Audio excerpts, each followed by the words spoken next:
G'day, good evening. Thank you for listening. This is an agricultural horticultural show focusing on plant science, soil science, and microbiology. And the information is for educational and scientific purposes, as it's fact-checked and can be relied on.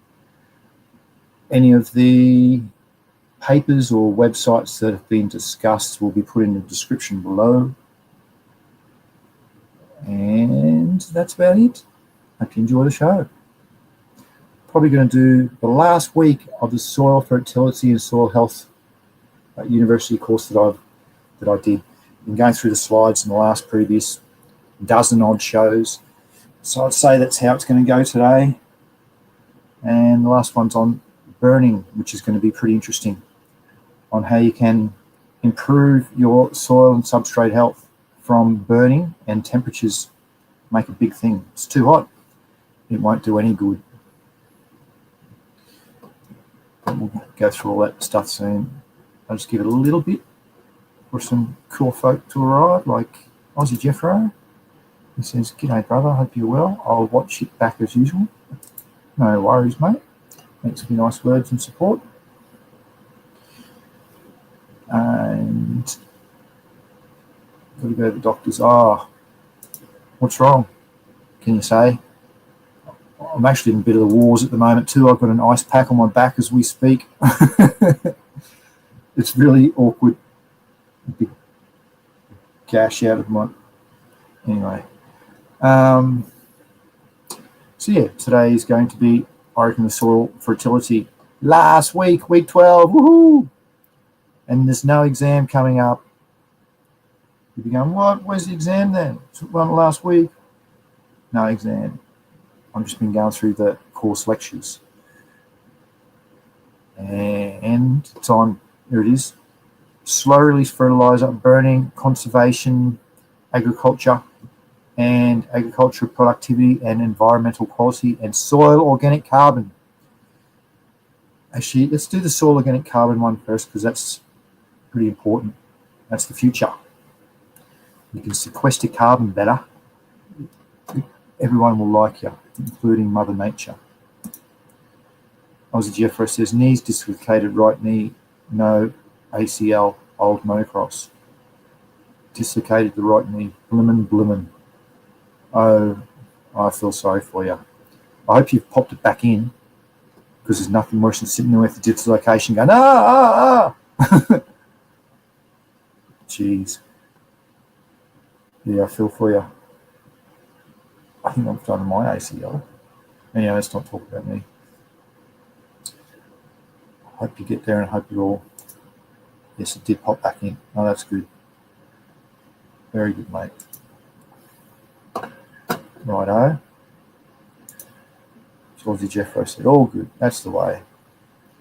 Pushing on, like we all are. Let's have a look to see what sort of slides are going to be shown today. I just said thank you. You're welcome, mate. I hope it all gets better for you. It will, though. Eating right, doing the right things, giving the body what it needs, what it wants. So that's it there. I've been through all these weeks so far, and it's been blooming good. I really like the organic ones, because that's what I focus on, is organics, not the other way, because it's all about sustainability, longevity, long lasting. Oh, here we go. Had to download them. It's a soil organic carbon. So I'll do that one first. Good, it is first. Sweet. So what is this business about soil organic carbon? Well, the carbon's sequestered and held up in material and organic matter in substrates. And it's better for the environment because we've got a carbon problem. We've got too much carbon being produced, which is stuffing up the greenhouse gas. Now, let's see what these slides say. Can we get a little bit bigger? How do we get bigger? So it's a little soil. That's a bit too big, that'll do. So soil are the largest carbon reservoirs on the terrestrial carbon plane on the soil, on land, because the actual oceans are the biggest carbon pool. The carbon pool in the soil has been exhausted since the beginning of agriculture. Intensive cultivation leads to decline in soil organic matter. Atmospheric carbon dioxide concentrations continue to increase globally, and the aim should be to have positive carbon budget so as to render soils to a sink rather than a source of the carbon from the atmosphere. So it shows this slide, there's a bit of a carbon pool, how it cycles around. Goes from trees, roots, can be everywhere. So why is carbon so important? Well, it's a major building blocks for all life, for all organisms in Earth. It is also important for agricultural point of view too, because the role of organic soil and carbon is fundamental to soil fertility, improves soil structure, and helps with ecological soil functions that utilize carbon as their initial food source, like microbes. It's all about the microbes. And the last one, soil organic carbon is the basis of sustainable agriculture. So how can we sequester carbon? How can we deposit it and pool it up, take it out of the atmosphere and help? So it can be driven naturally or anthropogenically. So the process of transferring carbon dioxide from the atmosphere into the soil of the land through plants, plant residues, or other organic solids which are stored or retained in the unit as a part of the soil organic matter or the humus. Soil carbon sequestration. Well, heaps can come out. That's just showing you the amount that can be taken out. That's a lot. Natural sequestration. Oh, where does it come from naturally? Well, peat bogs are an important carbon store. By creating new bogs or preserving or enhancing existing ones, carbon can be sequestered there. Or reforestation, because by planting trees or crops, you're allowing that to be absorbed. That's how one of the plants gets, 45% of its requirements is carbon. One of its 17 essential elements, 45% is carbon. And another natural sequestration spot is wetlands. Wetlands are an important carbon sink. 14.5% of the world's soil carbon is found in wetlands, while only 6% of the world's land is composed of wetlands. Creating more wetlands would sequester more carbon too. That's Australia's problem. We've got no real reservoirs, wetlands, everything's too dry. Purpose of soil carbon sequestration, well, it can climate change mitigation. It can improve soil fertility. Let's go through them in a bit detail. So the change in atmospheric concentration or trace gases since the Industrial Revolution. Well, what's this saying? Yeah, that was what my microbiology teacher used to, my biotechnology teacher used to go on about, that methane is 30 times more worse than carbon dioxide. Increased since 1750, and it comes out, unfortunately, out of the animals. Present rate of increase, decreasing. Chlorofluorocarbons, IF from our refrigerators. Nitrous oxides, another bad one. Methane and carbon dioxide are three problematic ones. So you all know about the rising CO2 concentration. How it's gone from an average of 300 odd up to 400 odd now. That's just humongous increase in 40 years. Sad. Organic carbon pools in soils of India and the world. They're just the type of soil orders. Let's go down the page. Soil carbon stock. Soil type again. Why low soil organic carbon? Well, soil has been cultivated for centuries and often with low off-farm inputs because it's been done non-organically. So there's also, why is it low soil organic carbon? Well, the tropical climate doesn't help. Soil mining practices of excessive tillage, little or no use of organic manures, little or no crop residue returned or fed to the soil, and severe soil degradation from wind, leaching, chemical pollution, soil erosion. No, let's skip. Impacts of soil organic carbon. Well, accelerated soil erosion depletes the soil organic pool severely and rapidly. Even in the surface, the top 0 to 10 centimetres or 4 inches layer of soil organic carbon pool may be lower than 5 grams per kilo. 20% of the soil organic carbon displaced by erosion is mineralised. There is erosion-induced emission of 15 teragrams per carbon year in the US. Okay, in India it's that much, righto.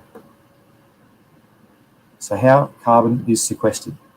Using solar energy, it converts CO2 and water into organic compounds, mainly happening through photosynthesis. And the maximum amount of carbon that can be produced is known as the gross primary productivity, GPP. All right, let's go. I'll skip on. I'm not going to go into that detail indirectly through. How carbon sequestered. So it's taken up through the atmosphere and converted through CO2 and through photosynthesis. The potential of carbon sequestration in soils in India, I'm not going to read that one. Total potential of carbon soils in India. Management approaches for positive carbon balance. It's just blimmin' organics. The whole thing I go through is organics. And if you look through, skim through here, mulching, conservation tillage, green manure, compost, erosion control. Just be organic, please. Or start your organic practices. Even if you don't practice, you can't practice it fully, try and start a little bit. Try and start a little section. Try and start just a little region. Try and get away from all these chemicals. Technologies options for soil organic carbon sequestration: well, green manuring, mulching, afforestry, grazing, integrated nutrient management. Impacts of management practices of carbon sequestration. Well, on the right, you can see that they haven't done it, and it's very poor as ads, and it's made very dry. A lot of wind erosion. On the left, you can see they return and feed the soil. So it's a lot more stable. There's organic matter there. So it's a lot more protected. It can hold more water. Negative carbon, no. Soil stocks. So here's someone who's practiced no tillage rather than conservation tillage. There's not much difference here. In southern Brazil, this is done over a 21-year period. So no-till is the black. Conservation is that one. So the depth. Actually, let's not go through this. It's very similar. Organic amendments enhanced soil organic carbon and carbon sequestration than chemical fertilizers. So on the x-axis is the amendments. On the y-axis is the amount of carbon sequestration per hectare per year. NPK,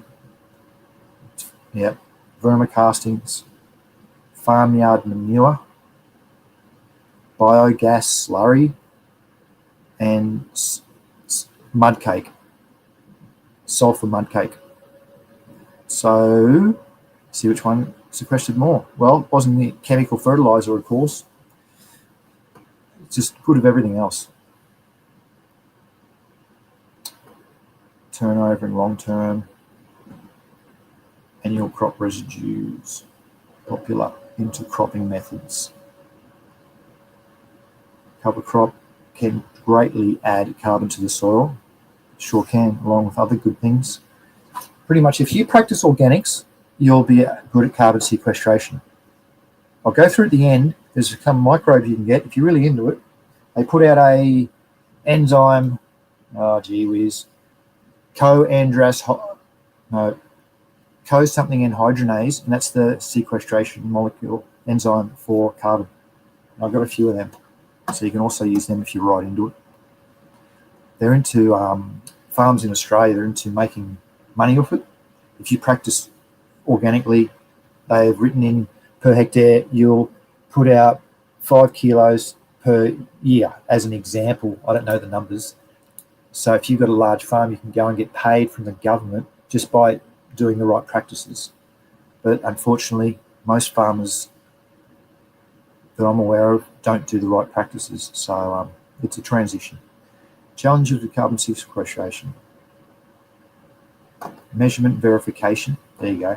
Carbon pools, performance separation. Rate of mineralization. Yeah, how fast is it? All the benefits.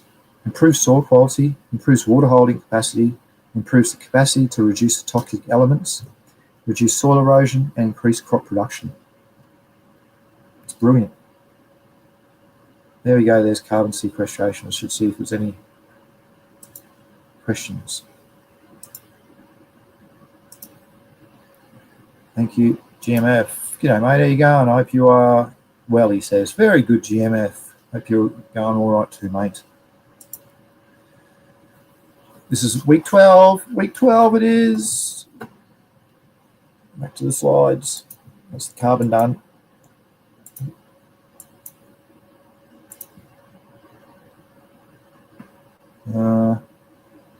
What's up here? Week 12 is this one. Productivity and environmental quality. So I'm going to skim these until we get to burning, because the burning's a bad one. As you can see in here, there's not really much. It's about NPK production. I'm not interested in that. I promote organics. Problem due to excessive use of fertilizers. See, everything's getting stuffed. Intensive fertilizer applications cause serious environmental problems like eutrophication of waters, loss of biodiversity, global warming, stratospheric ozone depletion, soil and plant health problems. Fertilizer also contains heavy metals. Fair income. Stop using it, please, if you can. What's this thing? You know what? Oh, that's a flow chart on the runoff to form the eutrophication. Eutrophication is where algae blooms happen from chemical fertilizers entering into their water body. They take it up and algae blooms. Before you know it, they're putting out carcinogenic problems, which comes back and hurts the human. Farmers don't care though. They're getting good yields, aren't they?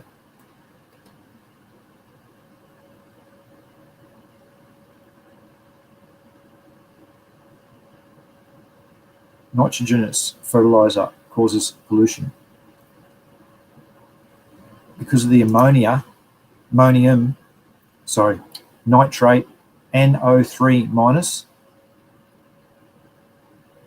nitrate pollution of groundwater through leaching.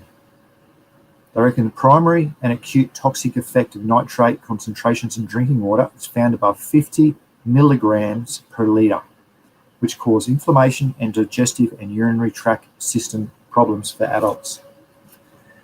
Also, nitrate can be bad for babies having the blue baby syndrome. Methemoglobinemia. It's bad. There's the poor blue baby. There's the eutrophication. Steals all the oxygen out of water, so that plants can't breathe. Algae is bad in that sense. It's not like cyanobacteria, which is the opposite, which puts oxygen in the water. The algae takes oxygen from the water. It's sad. Eutrophication, I'm not really going to go into it, to be honest, because I've summarized it.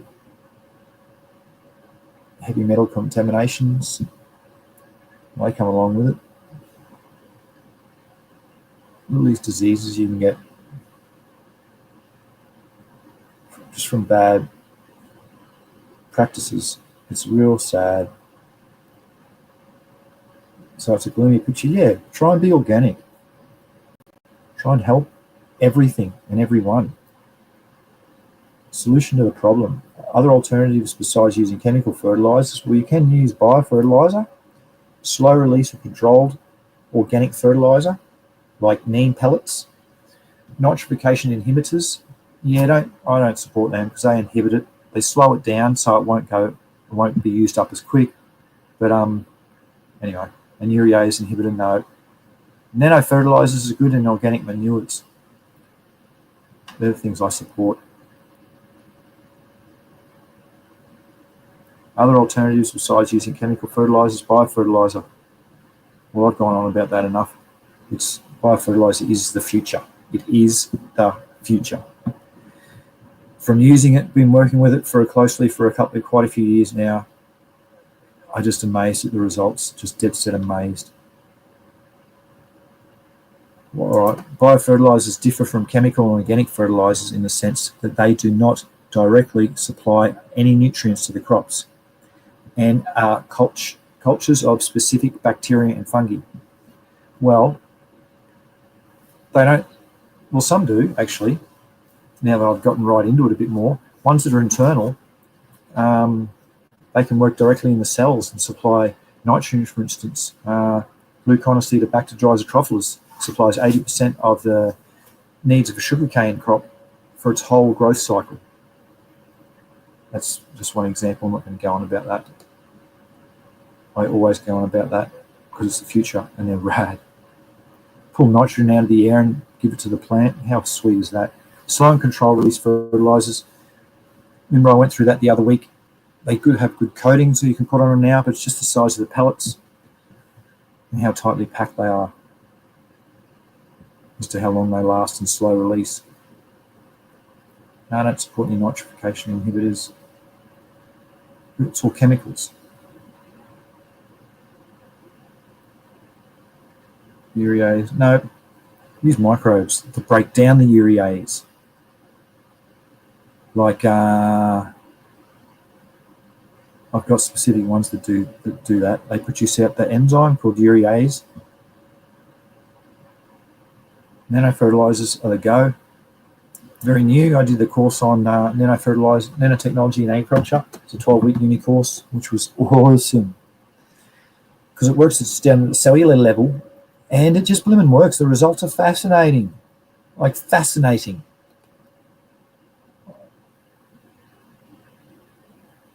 Yeah, treated seed. There's a few ways to do it. Foliar, treated seed. Really good results. Not just little results, really, really good. Organic manures, I did that a few weeks ago. That's just the go. If you can get a good source of it, there can't be any, like horse manure, for instance, isn't a good source because they put a lot of tranquilizers and antibiotics and all that sort of stuff into it. Farmers that are unhealthy, they'll put a lot of sprays and chemicals and all sorts of additives, drenching and whatever. So you have to make sure the source is good. Zoos could be problematic because they'll also give them a lot of chemicals into the system. So it has to be organically sourced if you can, which in this day and age is getting harder and harder. Even buying it from the shop, they don't sell it raw, they sell blended mixes now, so you're getting all other bits of stuff you don't want. Make your own if you can. Get a few chooks. Cow manure is low.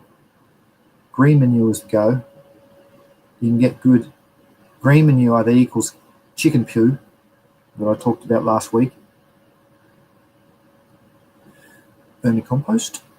Earthworms play a major role in conversion of organic waste into useful nutrients. Vermicompost has excellent potential.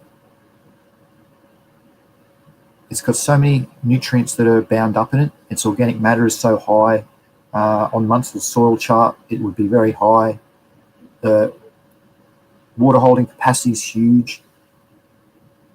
Farmyard manure, brilliant. If you can source a good source.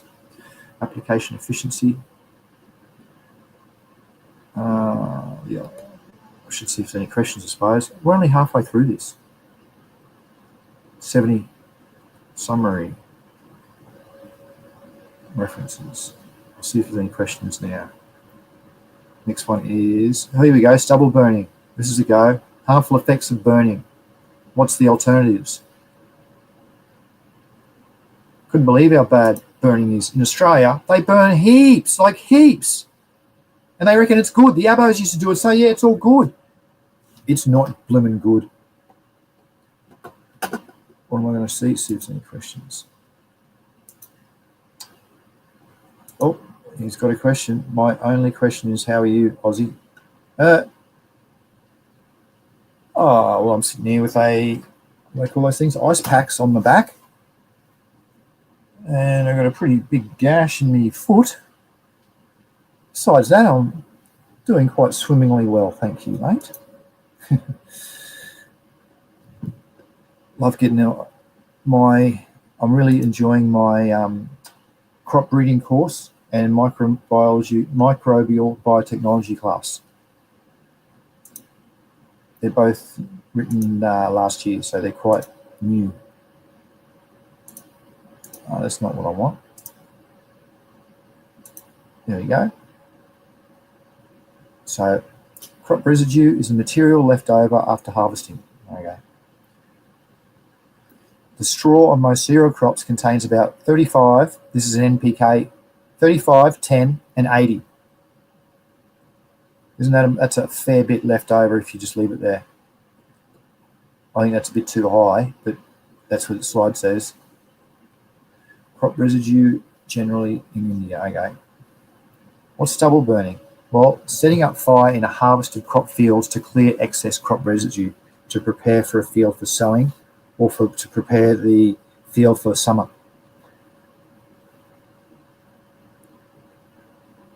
It's renowned in Australia. It's terrible for what it does to the earth anyway. So why do farmers stubble burn? Oh, they've got a few reasons. I'm not going to say why. They want to clear areas fast. It's the easiest way to do it. Issues with combine harvesters, less crop diversion, diversification, not popular as an annual feed, high fuel costs, harmful effects of stubble burning. That's what I want. Well, the harmful effects of stubble burning: nutrient loss, death of beneficial soil, flora and fauna, which is so important because what's the point of it afterwards? It's going to be inert. Reduction of agricultural productivity, production of greenhouse gas, and deterioration of air quality. So really, truly, it's bad. Okay, so let's break it down in nutrient loss. So stubble burning results in 98 to 100% loss of nitrogen, 70 to 90% loss of sulfur, and 20 to 40% loss of phosphorus and potassium. There's some big blimmin' numbers just for the sake of setting it alight. So 1 tonne of stubble burning generates a loss of 5 kilos of nitrogen, 2 kilos of phosphorus, 25 kilos of potassium, and just under 1 kilo of sulfur from the soil is lost. That's blimmin' bad as. So you'd have to go an equivalent, put a 5 is to 2 is to 25, just to get it back to where it was, let alone without microbes. Then you've got to also improve the sulfur, which in Australia, from the soil charts that I see, there have sulfur problems too. This is exactly works out with what is on the soil chart. It's got massive amounts of nitrogen, a little bit of phosphorus, and a high amount, 10% loss of sulfur from the soil charts that I read in Australia. But no, they've still got to do it, eh? It's going to take decades and decades to get round in Australia their educational levels regarding to organic practices. I can solidly say decades. No one's interested here. It upsets me. Let alone the deterioration of air. Well, why is it bad in the air? What goes on? Well, per 1 tonne of stubble burning, you get 2 kilos of sulfur dioxide, 3 kilos of particle matter, 60 kilos of carbon monoxide, 1.5 tonne of carbon dioxide, and 200 kilos of ash. Wow. They don't tell you that stuff, do they? All they do is just say, we've got to get these numbers down somehow, but we don't know how. Oh, gosh. effects on agricultural productivity. Well, acid rain is going to fall back down. Is that good for paddocks? Paddocks have a problem with low pH already. And human and animal health. They don't bring up the animal health. It's all about the humans too. What about all these poor animals in the fields? They get the same, exactly the same. They're made up of the same eukaryotic cells. Alternative solutions to burning. All right, what can we do then? Well, you can sow wheat seed in the presence of paddy residues, or there's a thing called a happy seeder, which sows no-till. It just goes and puts your seeds in, and it's fixed the problem. Now, rad, a happy seeder, and super seeder. Straw management. So the additional equipment might be needed, but you can cut the straw and just leave it there. You're feeding the paddock, like I try and tell these farmers. All they do is feed it with urea or NPK or stuff like that. They think, oh, they're doing all right because the grass is green. It's not healthy. Affects the crop residue maintenance for 7 years. Oh yeah? So here's if they were burned. Look at the numbers, how they're lower. Here's the NPK. They're all substantially lower, aren't they? Just because they burned. If they went and changed the practices, they'd all of a sudden rise all these numbers. It's just amazing. Oh, there's some biofungi you can use to help break down the paddy straw, and all that's got into it. So you're going to source a microbe that has cellulase in it.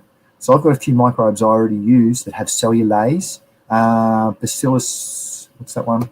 Is it Pumilus? Yeah, Pumilus has got cellulase. Actually, let's just check this. Now I'll stop sharing. Oh, he's got a question. I'll go back. I'll just check this first. Make sure that the microbes, where are we? And I want to tell you that that's carbon sequestration too. So it's carbonic anhydrolase is the enzyme. Well, it's a zinc-containing methyloenzyme that catalyzes carbon dioxide. So if you have your microbe like that, like Bacillus megaterium, you can actually sequester carbon. No one's brought that up in Australia. Yeah, Bacillus pumilus, there it is. Cellulase and chitinase it puts out as well. Actually, I'm sure there's a couple that do that, isn't there, that I got? Anyway, we're not talking about that today. Back to it. Oh, yep, GMF says, oh yeah, sorry to hear you're injured. Get well soon, please. I'll try, mate. I'm trying. Got to try, eh? Thanks for your support, though. Appreciated. GMF says, seems like Australia should import some beaver and you will soon have many wetlands. Yeah, up the top of Australia is a bit different, and they've actually done that up the top of Australia, which worked really well. But for the bottom 3/4 of Australia, it's pretty much just dry. And even the groundwater tables are low and they're getting polluted, and people are robbing them and using too much. Like downstream effects of the rivers for some farmers, they're going in with water problems where it used to be no worries. But yeah, that's a good suggestion, the beavers. Again, Australia's like an island, and try and get any animal in here is good luck. Look what happened to the cane toad. Devastated everything. But yeah, the bio is the go. To biology, let biology fix. That's how Mother Nature's worked for all these blooming decades. Oh, sorry, billions of years, not decades. Righto, back to it. Biofungus. That's right, it's just use of compost and biogas production. That's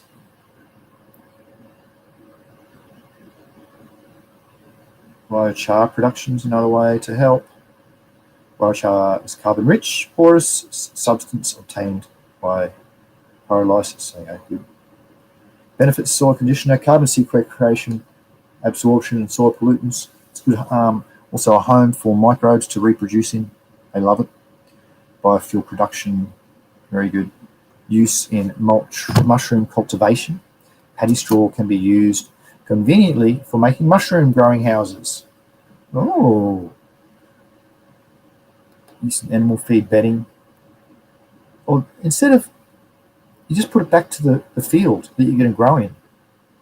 Use it as mulch layer. Oh, as mulch, there you go. It's a nice example of it, isn't it? So in about 3 weeks, 4 weeks time, that'll all have been probably broken down. Depends on how things are cycling there, if it rains a lot and that. And then you can go and put another layer on. So for your crop, which is maybe sort of 3 to 5 months on, you might only have to put down 4 or 5 times. And that's going to feed the ground and reduce weeds. Summary. Burning of crop residue includes stubbles results in huge monetary loss as well as environmental degradation. Farmers need to be made aware about the available viable alternatives and also be informed about the adverse effects of crop residue burning. Alternative profitable cropping patterns include selection of short duration rice varieties that will provide a window for the next wheat crop that needs to be worked out. Budgetary allocations or providing monetary incentives to the farmer alone will not solve the problem. Well, the burning season, even in the region I'm at, it ends in October. People are still actually burning now. So what's this? Conservation agriculture. Oh, yes, a few little hints. So how might this help us? The intensive cultivation has led to degradation of everything. So we can go and do conservation agriculture, which helps. It's the new way of doing things. It improves soil organic matter. Soil organic matter reduction. Hang on. Problems associated with conversion. Soil organic matter reduction. I don't follow that. Reducing soil organic matter. What's the next one? Reduction of soil fertility and physical problems associated with conservation agriculture. Land degradation.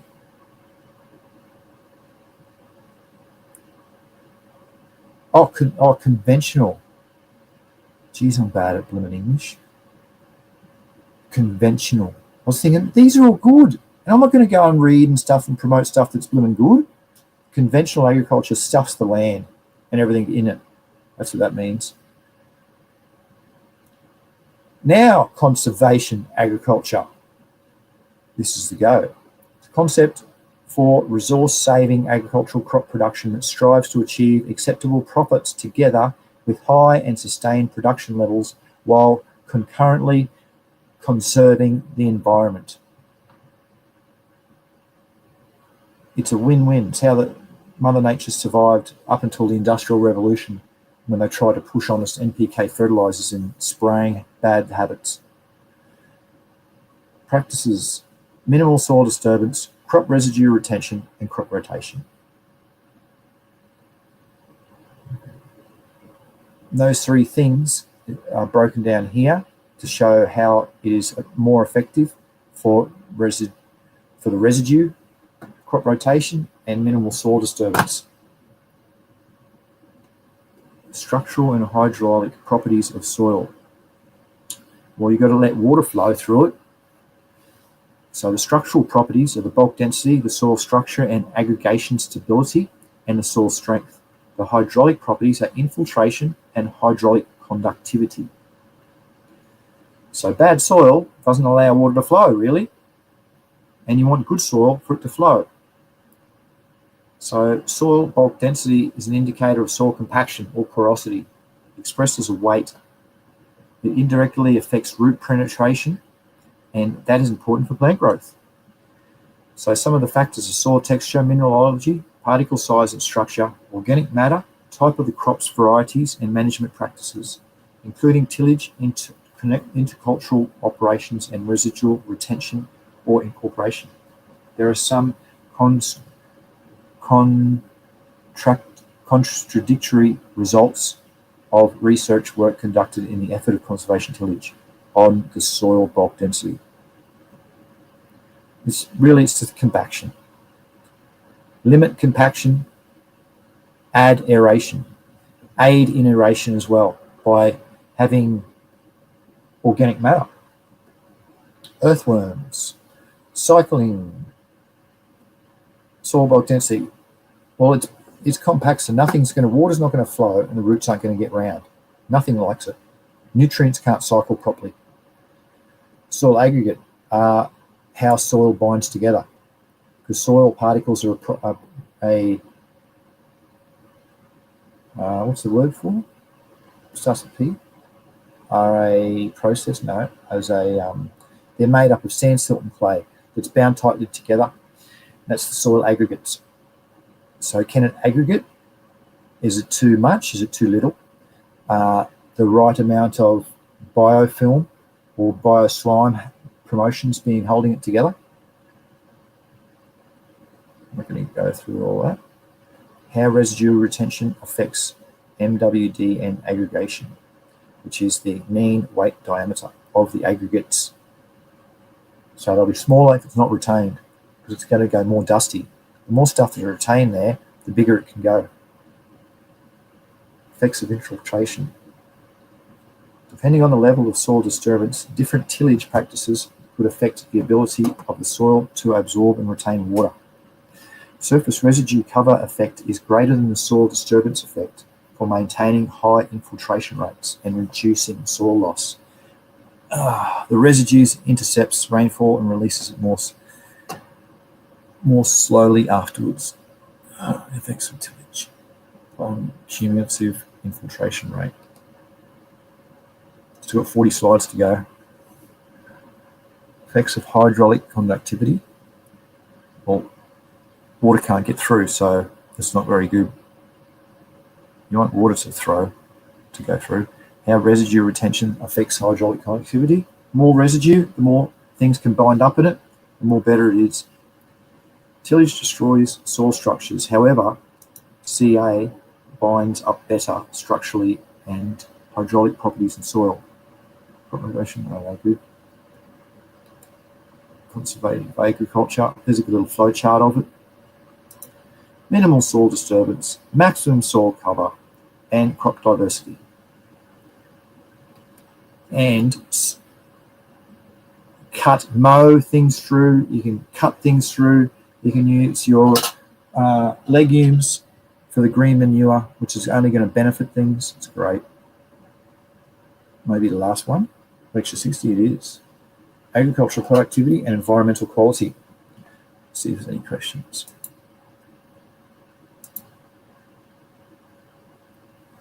Yes, no questions. Thank you if you're still watching. Last one. What's this all about? Sustainable development goals, estimating environmental cost, promoting ecological systems, impacts of agricultural systems. So you want everything cycling. Is your ecosystem functioning the way it should? If it's not, fix it, and things will function a lot better, cycle a lot better. Nutrients. Pollen will get round, distributed. All right, we're going to get through this a bit. Estimating environmental cost. There's a little chart you can go through if you've got a farm and you really want to respect the environment. They're the type of things that you want to try and do. And there's a list of 25 things there, which, for me to summarize it, it's organics or not organics. So you either practice organics, which promotes sustainability, or you don't. So you'll be the typical Australian, which is only interested in money more so, and not as much labour costs, so they can still get the same result, but they're stuffing it up. We're going to end up like China. That's why they're trying to implement things to change but no one really wants to do it, and the farmers are struggling. They've got ways where they can go and get a good yield already by doing their NPK practices, so why should they change? And that's a good question. Why should they? Well, it's for the earth. We've got to think of our future, our kids, help the environment, which will in turn help us. As we see now with this climate change stuff, we're not helping the environment. Look what's happening, it's hurting. It's only going to get way worse too. Green budget. Yep. Estimating environmental cost of agriculture. This is huge these days. Not for me. Impacts of agricultural system. I'm skimming through this. You can stop and read it yourself. Integrated management practices. These are just different techniques and ways that you can go to be organic. Degree of ecosystem services. Net energy balance. Selected ecosystem services that are implemented by farms in different systems and their scales. Yeah, so you can slowly, it takes 3 years to transition to an organic certification. So you can slowly do it. You could break up your place little bits. If you've got a small place, you only start by a few pot plants. At least start. Regional examples of effective agroforestry systems on soil health. Just bad.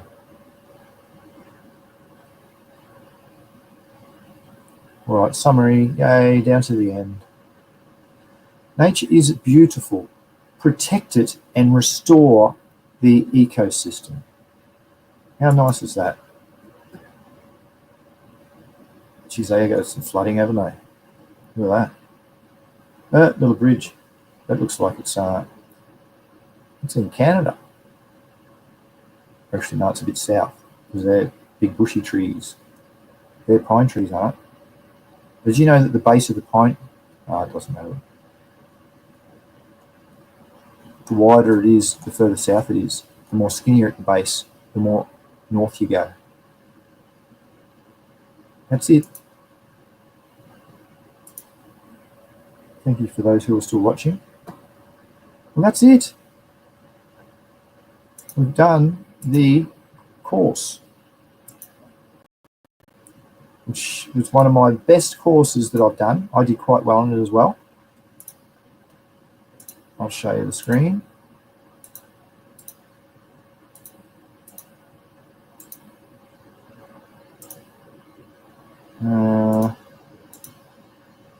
This is all of it now. These are all slides that I picked out that I really like from the course. And you can see there's heaps of them because there are so many beneficial ones in that course that were just so useful for me to recap on. Oh yeah, we're talking about in there about that little chart, a nitrogen color chart. If you're really interested, this is a chart that I've,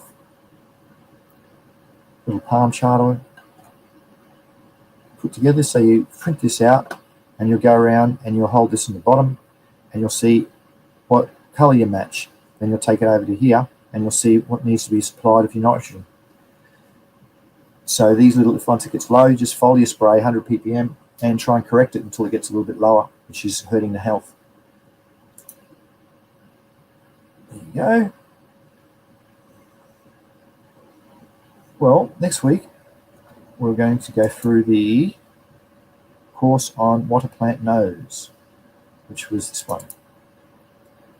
What a plant knows. Does it hear? Does it have a memory? Does it feel touch? Answer those questions are yes. It was I think it was a lengthy course.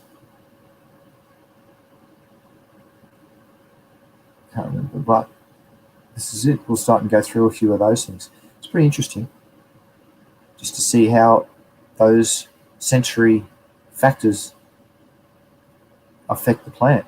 and what they do and how it actually affects it. Does it have a memory? Yeah, it does. It's a spin out. Pretty cool. Well, I think that's it for today. Thank you for listening. 50 minutes. Go Australia in the cricket. I'm surfing onto it at the moment. Well, that brings us to today's show. So I'll do it all again next week. So happy breeding, happy growing, good health to you all. Bye-bye.